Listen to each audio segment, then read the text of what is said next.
the thinking in some of the maps, where it obviously favored one team over the other heavily. So we wanted to always make sure that when we go back, we want to make sure that the maps are running pretty tight and pretty close. Oh, here we go. And this is terrain which has not been seen before, I think, at all to the public. Not clearly, yes. Yeah. And definitely trying to jump on that train. While I was just watching K-Shop there, who was figuring out that he probably couldn't get on that train, with the Deagle. Now, there's one quite startling difference between Source and 1.6, and that is the Deagle. What's the Deagle like in CSGO? What can players expect from it here? I'm trying. So, well, first of all, it does get a name Desert Eagle and not Nighthawk. I'm trying to think.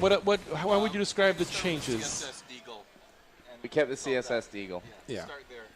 Yeah, I don't think that's such a bad idea, to be honest. I mean, we saw a lot of those eco rounds in 1.6. Nice shot there.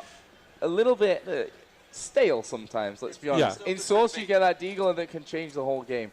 But what other weapon changes have you brought in here? What new weapons have you brought in as a whole? I mean, obviously we can talk a little bit maybe about the Decoy grenade and the Molotov cocktail a little bit later on. But in terms of the guns themselves, the kind of big four, if you want to call them, we've got the AWP on top of it, but the AK, the M4, the Galil, the FAMAS, are the changes there, and how should people expect to see them? Well, so what we did was we looked. Some of those weapons were chosen 12 years ago for whatever the special forces were using then.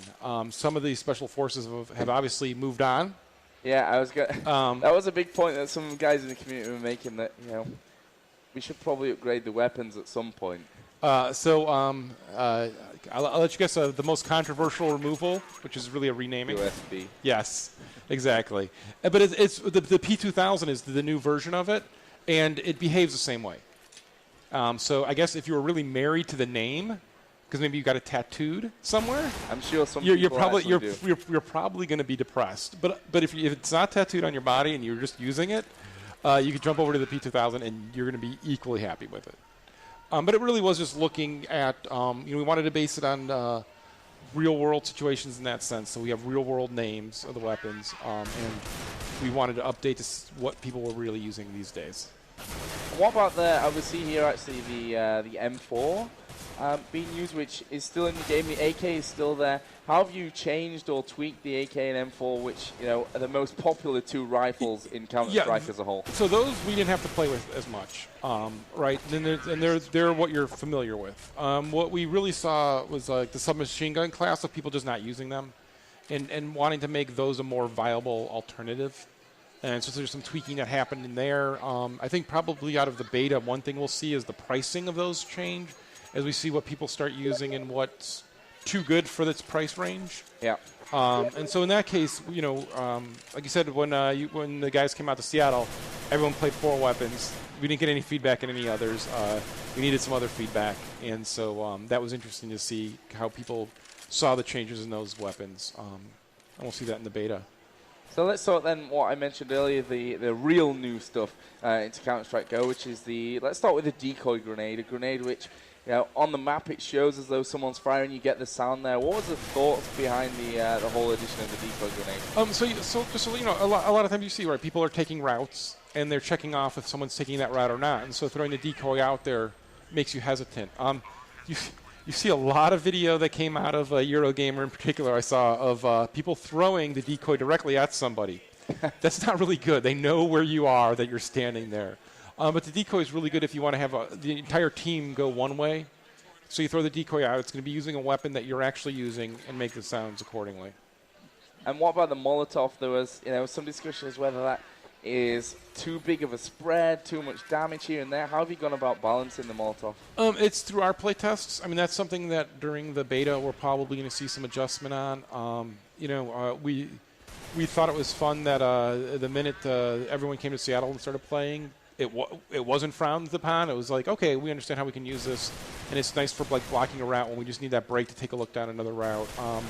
And, it's, again, one of those weapons you see in the videos of people throwing it at people directly. Yeah. Not really a good way to use it. It's about blocking off and removing a route. And so as people learn and they'll play it, they'll get adjusted to it. And that's one of the things we'll see in the beta of as we make changes, we always have to let that change sit for a while because people adjust to how to play differently based on that. So, and what about the taser itself? That's obviously another new addition to the Counter-Strike family. What was the thinking behind the taser? Was that kind of to give a bit more mid-range instant kill, oh, no, kind of a long-range knife? It's the Zeus, and it's all about humiliation because you can use it only once. Yeah. It's $1,000, and you have to be really close to use it. So if you want to throw the $1,000 down just to humiliate somebody pre-round, you got to make that choice pre-round that you're going to do that. So it becomes interesting in that way. Think we're going to be seeing taser eco rounds in the future? Yeah, it wouldn't surprise me. We're going to see some crazy tactics. That takes some confidence to do that. That you're willing to throw 2 rounds away just for that one kill. A comment from or a question from Corey Dunn, who's been a bit of a Counter-Strike broadcaster himself. The Defuse kit. You've gone with a separate system this time. It costs money. Everyone could buy it on the CT side before. Now, correct me if I'm wrong, it's randomly given to one of the CT players. Two players. 2 players. So that was some feedback. We originally just had it 1 player, and then when people came up to Seattle, they gave us the feedback of that stops if people had gone the 2 separate routes, and that really hamstrings them. So 2 people get it, and then it makes you kind of have to. You can drop it, yeah, and you can choose around who gets it then. But it makes you kind of decide, right, be able to split up and still handle it. But it's not something that you have to purchase. I think that balances it out a bit more, being able to drop it and select who you're going to go and switch it off, because we did have that problem where the Defuse kit went off to one bomb site, they rushed into the other one, and then you have a little bit of a problem. So another question from Windiano, who says, what will CSGO bring to the table that Source didn't, and what makes this game new enough to try? Part of it is just the development process in general. I think during CSS, we probably didn't have our eyes open enough to really what the community was talking about and wanting. Like now, if someone would go up to you and say, well, CS 1.6 and CSS are the same game, you would punch them, right? I know a few people who would. Because they are. And those subtleties, we want to make sure we're recapturing and understanding. And if we're not doing it, it's because we've consciously chose to go a different route and the reasoning for that. And so in that sense of building it with the community and making sure that everybody's involved in that and those choices are to make it competitive and still have that high skill ceiling, I think is what makes it new and different. It's still the hook that CS is really unique of we haven't touched it for very many years, right? We do some bug fixing and stuff, but we haven't touched the core gameplay. And other shooters come and go, and CS stays around, both Source and 1.6. And I think the reason for that is just that level of skill-based competition that few other games capture. And so our biggest thing we wanted to do when we were making CSGO is to not lose that. We didn't want to worry about what other companies are doing, what other games are doing. They're fun. I play them. But we wanted to stay true to making Counter-Strike a Counter-Strike game. What's your hope as a developer? Is it to make a new community here, to make a third Counter-Strike community? Is it to really grab one of the two, or is it to unite everyone? You can't force anybody to change. Obviously, we've learned that. But our hope would be as people see are coming out to events like this, getting feedback from people at these events, getting feedback from the community in the beta, that it's their CS, and it's the CS that they should be playing. But again, obviously, you can't force people to do that. But we would love to see it become the CS everyone's playing. But that's not to say that we're going to do anything to hurt the other CSs or not update them, not do bug fixes. We'll still fully support them. But sure, in our perfect dream world, everyone would move over. We know that's not going to happen. We respect people's decision why. Because, if you talk to people outside the community, they'll tell you, those 1.6 players, they don't want anything new, blah, blah, blah. Or they have old computers, they can't play it. And it's like, no, there's a difference to the game, and they prefer those differences. They prefer the skill changes or the skill that was in 1.6 that didn't come over to CSS, or the way weapons behave, or whatever different particulars they prefer. And it's not based on them not being able to afford new computers. It's not based on them not liking new graphics. It's based on them liking that set of rules and skill sets, right? So as we move over and work with them to make CSGO, hopefully they'll move over as well. And another kind of little point with that one. What's your opinion on how this game feels right now? Is it more Source-like? Is it more 1.6-like? Is it completely different? It's different that it falls between the two. Obviously, I think people's first reaction just graphically, think CS Source a little bit more. Even though CS Source, I mean, let's be honest, that's a 7-year-old game that's looking pretty dated as well. But different elements are different ways. So, like, if you throw a flashbang, it's very much more the 1.6 way. It's how it behaves. So there's different elements in both, and we think actually it makes the game have that higher skill ceiling and that bigger depth by bringing the best of both of those to it. I don't think 1.6 I don't think CSS didn't bring anything new that was better. So there's some things we should take from there, and there's some things we should take from 1.6. What about, this is a question that cropped up quite a lot as well on Twitter, wallbanging. It was there in 1.6. It was something that we saw 10 billion frag movies of these crazy, crazy one-shot Deagle through the wall on train here, for example, a very famous spot. How is it in CSGO? What kind of limitations are there? Is it still there in some respects? It's there more than CSS, but it's more reasonable than 1.6. I don't think just wildly shooting to go through 5 walls to nail some guy. It's funny when it happens, but there's something weird there to that skill set, right? It's a really abstraction to the world that you're interacting in, and so we kind of have this reasonable rule. And so if it's reasonable that a shot could go through there, and even kind of hyper reasonable, it can go through there. But it can't obviously penetrate a 3-foot wall or something. But CSS, we inherited a lot of the props and a lot of the models from Half-Life too, and they didn't. The fidelity of the hitboxes wasn't that important.